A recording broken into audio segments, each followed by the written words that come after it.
Partir, c'est la première joie qu'apportent les vacances aux citadins prisonniers toute l'année de leurs tâches, de leurs soucis, des conventions. Les vacances payées accordées par notre gouvernement ont rendu cette année aux plages de France toute leur animation d'autrefois. En 1936, moi j'étais tout petit, j'avais 20 ans, j'étais dans la rue entre la Bastille et la Nation. Et là, on découvrait que le loisir, qui était une possession d'aristocrates et de bourgeois, était l'objet d'une conquête sociale un peu folle, mais enfin forte. Hein. Et alors, même un ministre de l'Éducation, Jean Zay, a eu l'audace de prendre le concept de loisir dans la rue et de le mettre à l'école. Ce qui serait formidable, c'est ces surveillants, c'est de les former. Parce que mon idée fixe, je ne l'ai pas tellement dit, c'était qu'on ne pourrait jamais transformer quelque chose si on ne formait pas les gens. Donc il faut les former, ces surveillants. Ils seront peut-être très bien, mais ils ne savent rien. Il faut les former. Mais comment les former? Alors j'écris un petit article dans le bulletin d'hygiène par l'exemple, et je donne cette idée, et puis on discute. Et alors, dans nos discussions, il y avait 3 grands courants. Il y avait la Ligue de l'enseignement, parce qu'on s'est dit, si on veut les instituteurs, il faut avoir la Ligue de l'enseignement.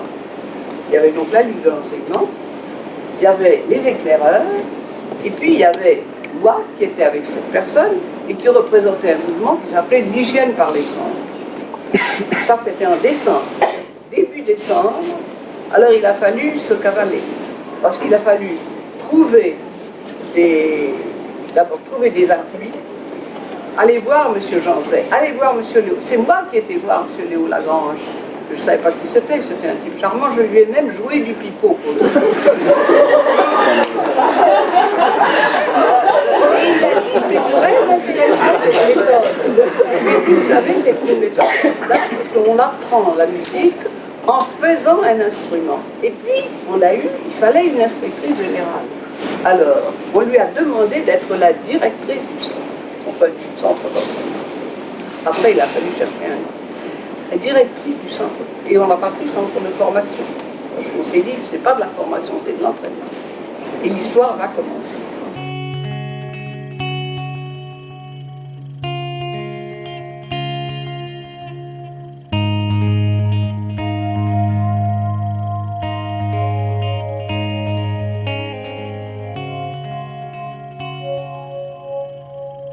Donc à la Libération, il fallait recréer les CMEA et les structurer surtout. Et c'est là que Henri Laborde est devenu délégué général et Gisèle de Failly directrice. Et Laborde a contribué énormément à créer la dynamique. Voilà le mot que je cherchais, à contribuer à créer la dynamique du mouvement. Et très vite, on s'est structuré par région, et ça sous l'impulsion de Laborde. Gisèle de Failly jouant le rôle de gardienne des idées pédagogiques. Les besoins des enfants en matière de vacances étaient immenses et évidents. Et il fallait par conséquent former des moniteurs. À l'Éducation nationale, on avait bien compris ça. On a mis à la disposition des centres d'entraînement des personnels de l'Éducation nationale pour faire ce travail. C'est comme ça que nous avons été mis à la disposition. Et c'est comme ça qu'on a pu construire tout un immense mouvement d'éducation qui, au-delà des enfants des colonies de vacances, a largement bénéficié à toute la jeunesse de ce pays. Parce que ces moniteurs de colonies de vacances, ils sont devenus bien autre chose après. Et ces moniteurs de colonies de vacances, ils ont tous été des parents. Et ils ont dans une large mesure, même s'ils n'étaient pas enseignants, construit l'éducation d'aujourd'hui et les progrès où nous en sommes.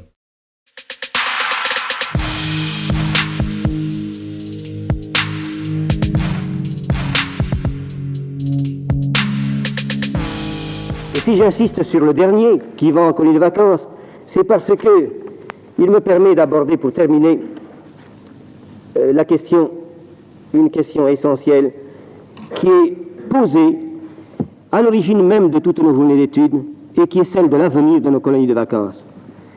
Le problème qui va en colonies de vacances posait le problème social des colonies de vacances.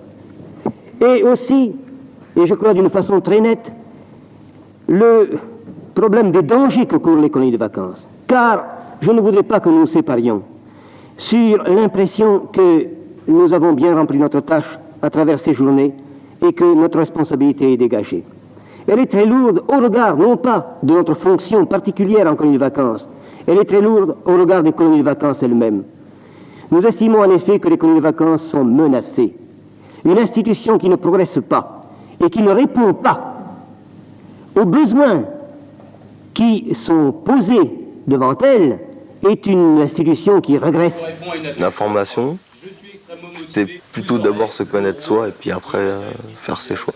Maintenant, avec du recul, je crois que dans la formation, enfin à travers la formation, j'ai cherché une certaine stabilité, quoi. Peut-être que je manquais de repères un peu par rapport à plein de trucs et ça me les a donnés, quoi, les repères. Qu'est-ce qu'on apprend? On apprend à vivre en collectivité, on apprend à respecter l'autre, à respecter les locaux où on est, on apprend... Et puis on est bousculé quand on est en formation, c'est ça qui fait évoluer. Ça m'a permis surtout beaucoup réfléchir, nous poser des questions. L'animateur, c'est quoi? C'est un professionnel du changement. Il n'est pas là simplement pour faire le quotidien.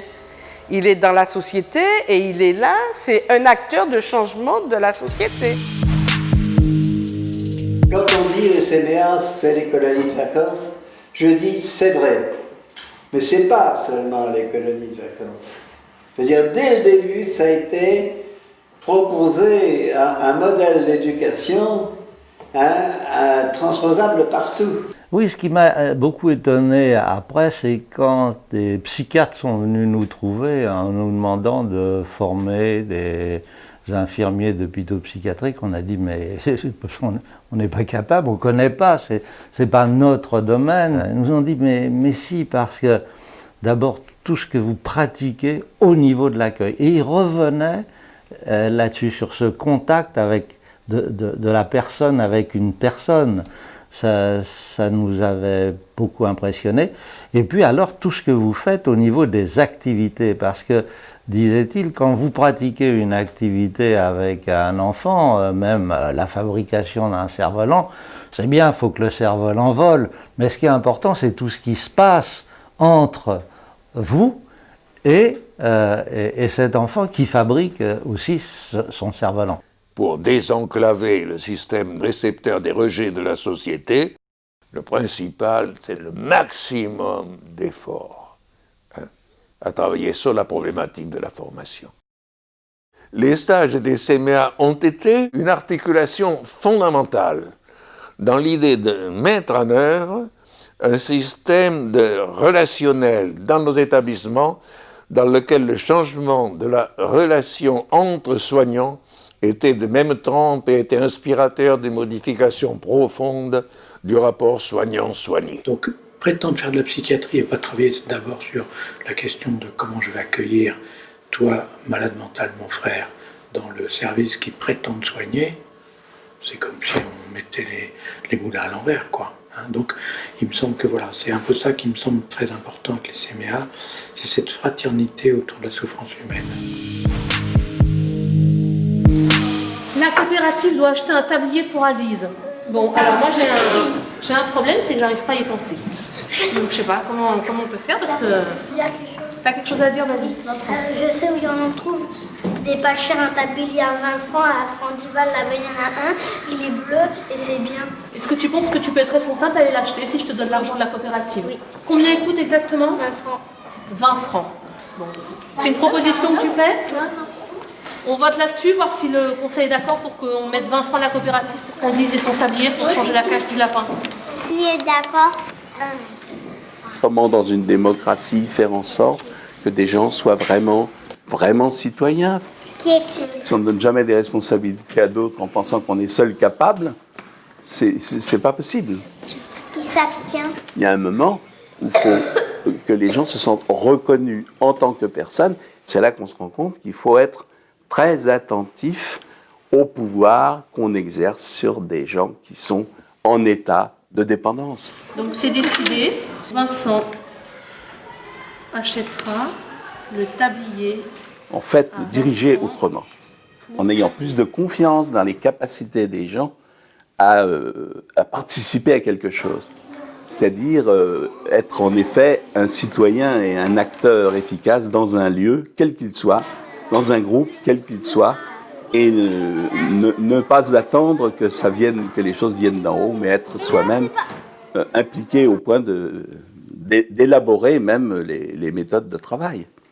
Et là où on avait, avec la pédagogie différenciée, un travail sur la richesse du collectif, sur la mise en synergie des différences, sur la construction de systèmes d'entraide et d'interaction entre individus, on a aujourd'hui un système de repérage, diagnostic et finalement un système d'exclusion progressive, voire d'externalisation progressive du traitement des individus dans des tuyaux qui s'ignorent de plus en plus les uns les autres. Parce que chaque fois qu'on fait un travail en classe, on vient rechercher à l'extérieur des choses qui sont donc hors école, des informations, des compléments d'information ou même de la communication.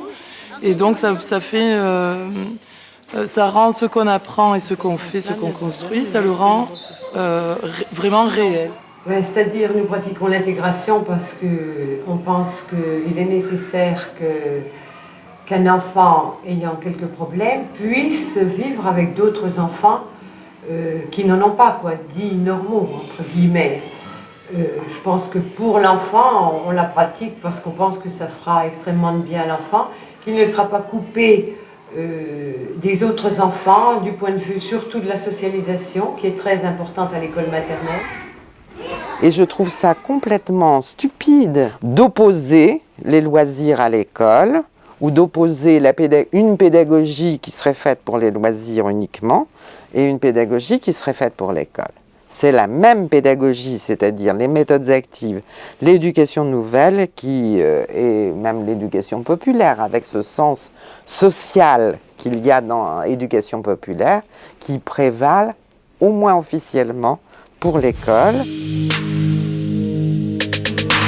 Un tube. C'est ce qu'on fait avec notre groupe de reprise.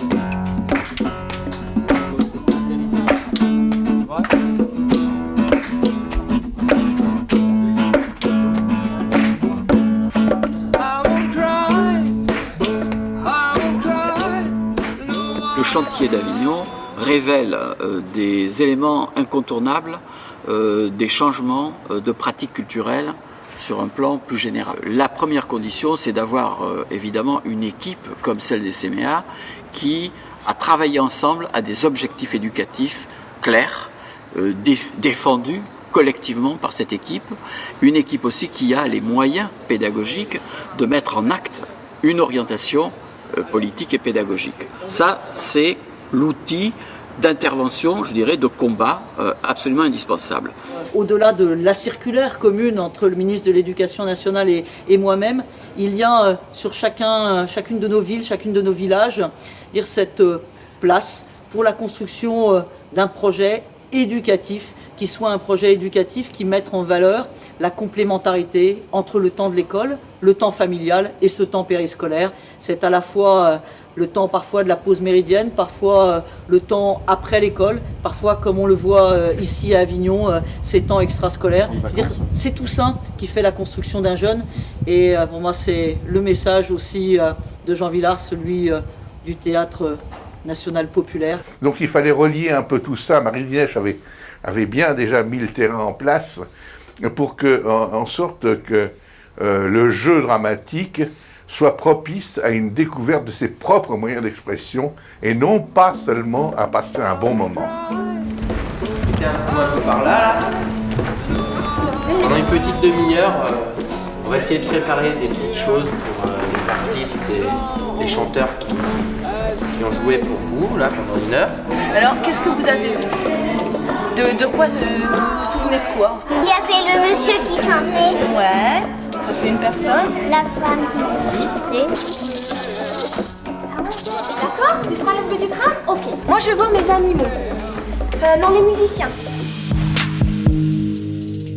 Avec le numérique, je peux enfermer effectivement chaque enfant dans une relation de fascination, sidération par rapport à l'écran et le couper complètement des autres, le virtualiser complètement son univers, ou je peux au contraire introduire des modes de communication nouvelles qui vont favoriser l'interaction entre pairs et permettent de construire du collectif, permettent même d'élaborer du bien commun dans ce que Bernard Stiegler appelle une économie de la contribution, c'est-à-dire une économie qui n'est pas fondée sur l'échange marchand, mais qui est fondée sur la manière dont chacun contribue à l'œuvre commune. Du coup, à votre avis, c'est quoi l'objectif d'une arnaque comme ça? De prendre des sous sans rien. Ouais, et alors comment peut-être... comment ouais, on va, voilà, quand il y a comment on va ça, savoir si on peut SMS, prendre des sous, stop. là? Ça, c'est des trucs des fakes. Je m'étais fait clasher, je m'étais fait avoir sur la Yorkshire. T'as fait le truc, t'as envoyé un SMS à 5 € là? Mais du coup, l'abonnement, je l'avais réussi à l'arrêter. Et on voit bien que si on était libéré un petit peu de l'emprise des marchands, eh bien précisément Internet pourrait être fabuleusement utile pour mettre en place une économie de la contribution et de la coopération. L'individu, du coup, prend beaucoup d'assurance et se projette, alors, du coup, dans la participation citoyenne. Tout de suite, avec cela, arrive le pouvoir d'agir, arrive le besoin de s'engager. C'est assez étonnant, hein. Donc l'engagement, c'est le dernier élément du savoir-vivre et du savoir-devenir. Parce que je crois que ça répond à ce que certaines personnes ressentent au niveau du numérique, hein. C'est qu'il y a plein de choses qui s'ouvrent et on ne sait pas trop comment les mettre. Le savoir-être, le savoir-faire, ça ne suffit plus. Et donc, pouvoir trouver un autre terme, c'est intéressant. Il nous faut redonner son plein sens à la perspective éducative, y compris à la perspective de l'éducation populaire. Et c'est une éducation qui n'est pas simplement l'éducation institutionnelle, mais la capacité qu'a la société d'être elle-même éducative. Et à ce moment-là, on voit bien que des vecteurs, comme le cinéma, jouent un rôle majeur dans cette perspective d'éducation populaire. Il est créateur de valeur, puisque le mot valeur, il veut dire force de vie. Les enfants auront le pouvoir de décider de leur activité et non pas de choisir des activités proposées par d'autres. On a là à ouvrir plein de possibilités aux enfants et à éviter de les placer en situation de consommation et de zapping où ils passent d'une activité à une autre. Regardez son bateau. Regardez celui-là. Et ça nous semble essentiel dans l'éducation. Ne pas, à travers nos activités, préparer des individus, des adultes ou des enfants à être des consommateurs d'activités, mais être vraiment les inventeurs, les ingénieurs de leur activité. J'ai eu toujours le sentiment que dans les centres d'entraînement, on plaçait, et d'une manière très heureuse, très opportune, au centre de la dynamique de la formation de la personne, l'agir, le faire, c'est-à-dire une activité, enfin une certaine tendance, une certaine manière d'être de l'homme dans le monde qui lui permet d'aller de plus en plus vers sa liberté, vers son autonomie, vers une certaine indépendance par rapport à la nature qui l'entoure. Il me semble que l'homme s'est fait homme essentiellement par ses rapports, par un certain type de rapport avec le monde qui l'entoure et en particulier par un rapport sous l'angle du travail, sous l'angle du faire, sous l'angle de l'agir sur la matière, sur la nature qui l'entoure. Et en fait, on se rend compte quand on a fait l'animation que finalement c'est un milieu où on peut s'amuser. Donc le but c'est d'allier la découverte de ce milieu qui est la mangrove avec le jeu, donc une approche plutôt ludique. Добрый день. Давно мы не виделись. Как поживаете? Спасибо, хорошо. А у вас что нового? Начались экзамены. Anna's going to London for the weekend. À travers ces stages de formation de moniteurs, nous avons beaucoup appris. Nous avons appris à nous en bien servir, mais nous avons aussi appris à l'adapter à des circonstances et des situations particulières. C'est comme ça que je suis parti au Sénégal, pour faire la préparation des enfants des classes de brousse. On nous a demandé après de former nos collègues sénégalais. Ailleurs, en Côte d'Ivoire, il s'est agi des femmes, pour ce qui est du sevrage des enfants. Ce que font les autres, que peuvent-ils nous apporter les autres? Donc c'est une des raisons pour lesquelles on est ici. Et aussi vivre dans un monde global, il est impossible de ne pas s'ouvrir. Donc l'idée d'échanger, l'idée de participer dans ce genre d'espace, c'est ça. C'est dire que dans ce monde, il n'y a plus de frontières. Quand on parle de la jeunesse, même si c'est des descendants, des immigrants, quand on parle de la jeunesse espagnole, de la jeunesse de Séville, on est en train aussi de parler de la jeunesse de la France, de la jeunesse des pays d'outre-mer, de la jeunesse des pays d'Afrique. Et puis, ce qui est beau dans cette rencontre, c'est ça. Et puis l'histoire des SMEA est aussi traversée par l'émergence de projets, d'associations dans différents pays et donc de partenariats ensuite qui se sont construits avec nous. Et je pense là à l'histoire des SMEA en Palestine, qui est une histoire ancienne, en Algérie, en Afrique noire, en Afrique du Sud. Donc d'emblée et historiquement, les SMEA ont toujours construit leurs projets en structurant cette dimension d'ouverture au monde, d'ouverture sur le monde, et donc une approche internationale. Elle s'inscrit, cette approche-là aussi, dans les valeurs qui sont les nôtres.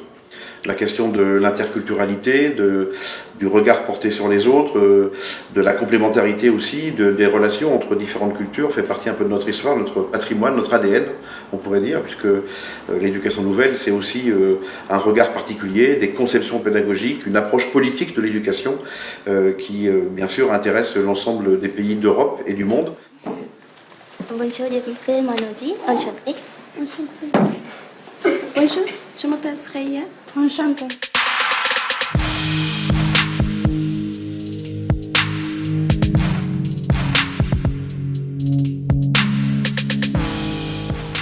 Tous les hommes politiques, les grands leaders, les responsables d'associations parlent des grands projets pour dans 5 ans, 6 ans, 10 ans, 20 ans. Tram-train, route d'état marin, grand chantier et tout. Celui qui est dans la quotidienneté, qu'est-ce qu'il entend lui? Il voit qu'une fois de plus, par la parole même des institutionnels et des politiques, il est exclu. Il est exclu parce qu'on parle de projet à 15 ans, à 20 ans, alors que lui, aujourd'hui, il a peut-être un RMI ou il a peut-être un petit contrat de CAE. Son domaine n'existe pas alors qu'on lui parle de 2010, 2015, 2020. Et en fait, je m'interroge, moi, parfois, de la place de ce type de démarche minoritaire dans l'environnement, qui est plutôt vertical, distributif, et ces démarches plus participatives, ascendantes, et doucement, comment faire en sorte qu'elles puissent véritablement s'épanouir dans un environnement, à La Réunion, qui est quand même particulièrement contraint. Donc, quel est le projet politique des collectivités locales sur la question de l'économie solidaire? Et il y a des collectivités qui sont, persuadées, c'est que l'économie marchande, c'est le moteur. Et c'est vrai, mais c'est pas une question de moteur, c'est comment on co-organise, hein, ou alors on pense l'articulation, une économie qui renforce des solidarités, voilà, et puis une économie qui fabrique uniquement de la plus-value financière. On a plein d'initiatives qui peuvent fabriquer du projet. Aujourd'hui, se référer à l'économie sociale et solidaire, c'est pour nous quand même se faire reconnaître en vis-à-vis du capitalisme et en vis-à-vis de la marchandisation de l'éducation.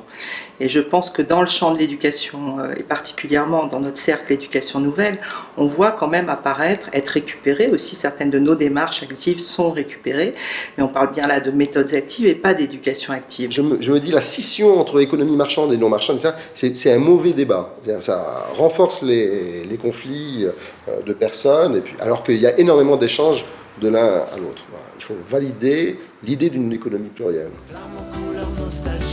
Je pense, oui je pense. Une petite initiative qui est gérée par l'association, là, notre association. C'est un groupe de jeunes filles qui fait de l'aide à domicile, donc qui interviennent dans des tâches domestiques auprès des personnes âgées en tribu, puis dans les villages. Bon, c'est une structure qui permet à un petit nombre de jeunes de travailler à domicile chez des personnes âgées. Mais au-delà de ça, l'intérêt, c'est qu'elles puissent instaurer une relation de confiance avec la personne âgée qui fasse qu'au bout d'un moment, il y a un échange qui se fasse. Que la personne âgée elle soit aussi en situation active, c'est-à-dire qu'elle transmette des savoirs et puis essentiellement des savoirs culturels. Les petites initiatives comme ça, il faut que les politiques ils puissent soutenir. Le primat du sujet, le primat de l'individu qui apprend, sur lequel on s'appuie, dans lequel on considère que c'est pas une page blanche, qu'il a aussi ses potentiels, ses compétences et donc qui peut contribuer à notre savoir collectif, ça quand même c'est ce qui nous distingue de sociétés privées qui vendent aujourd'hui de l'éducation et qui marchandent l'éducation. Et là je pense que cette référence à l'économie sociale et solidaire, elle est quand même une plus-value importante, elle relégitime des valeurs qui sont les nôtres dans l'éducation nouvelle. Mais je pense sincèrement que les services de proximité, l'économie solidaire, peuvent être un des moyens de participer, on va dire, à la reconquête de l'emploi, bien évidemment, mais surtout de reconstruire du lien social et de redonner aux citoyens la place qui devrait être la sienne. La politique, c'est pas que les élus politiques qui font la politique. La politique, c'est le quotidien à nous, surtout les jeunes, tu vois.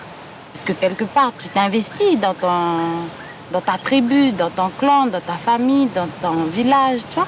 Les CMEA, dans certains endroits, nous arrivons à être l'assembleur de toutes ces composantes-là. De par notre histoire, notre composition particulière, nous arrivons à faire qu'une association de quartier dialogue avec le conseil départemental, que le conseil départemental discute avec des parents. Voilà, et c'est comme ça que nous trouvons aujourd'hui notre place sur certains territoires.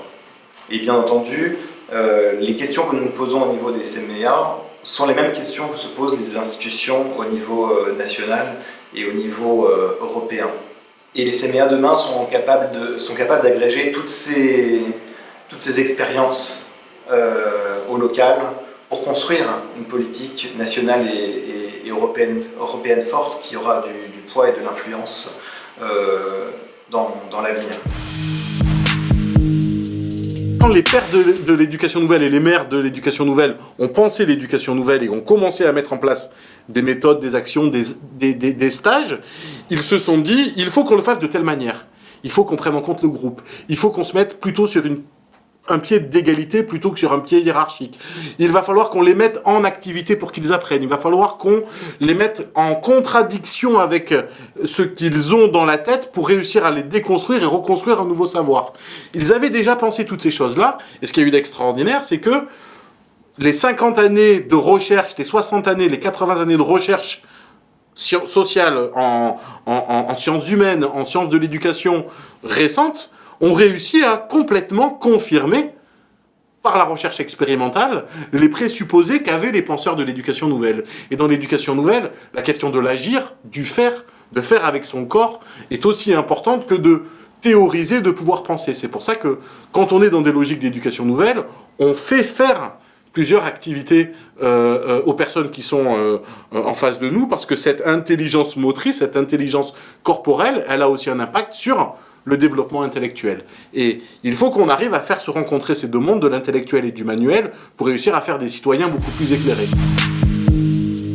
Quel est ce levier qui fait que vous avez une responsabilité particulière en tant que plus ancien et plus large mouvement d'éducation populaire dans ce pays? C'est un mot que j'emprunte à Nelson Mandela. We are a rainbow nation. L'un des enjeux aujourd'hui pour les mouvements d'éducation populaire, c'est de retrouver leur énergie créatrice sans abandonner pour autant, bien sûr, le fait que les institutions d'éducation populaire qui ont été créées sont des acquis fondamentaux. Et je crois que c'est ça l'éducation nouvelle.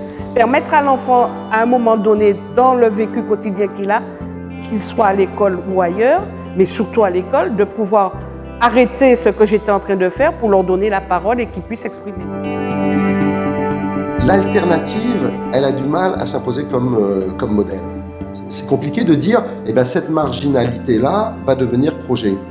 Il faut qu'il y ait quelqu'un qui dise, ben voilà, cette marginalité, cette expérimentation-là, je veux que ça devienne un projet économique. Le changement des structures est le problème de ceux qui bossent dedans. Bon sang, c'est bien aux gens de changer eux-mêmes le système dans lequel ils sont engagés. En tout cas pour moi, si j'avais à résumer en 2 mots ce que j'espère de l'éducation populaire dans les années à venir, ce serait urgence collective. Urgence collective contre toutes les formes d'individualisme exacerbé. Le service public, il a besoin d'une vie associative forte autour de lui pour justement être vivifié. Mais il n'a pas besoin d'associations qui vivent pour elles-mêmes, et qui vivent leur vie à part. Donc c'est sur cette liaison, moi, que j'aimerais que les CMEA s'engagent, ou se réengagent plutôt, parce qu'elles sont nées de là, de 36-37, où un grand ministre, mais on n'a pas un Jean Zay tous les matins, hélas, comme ministre de l'Éducation nationale, avait très bien vu et le disait que la culture populaire, l'éducation populaire, la vie associative, pour cette éducation populaire, il en avait besoin pour le système éducatif et le système culturel de la France.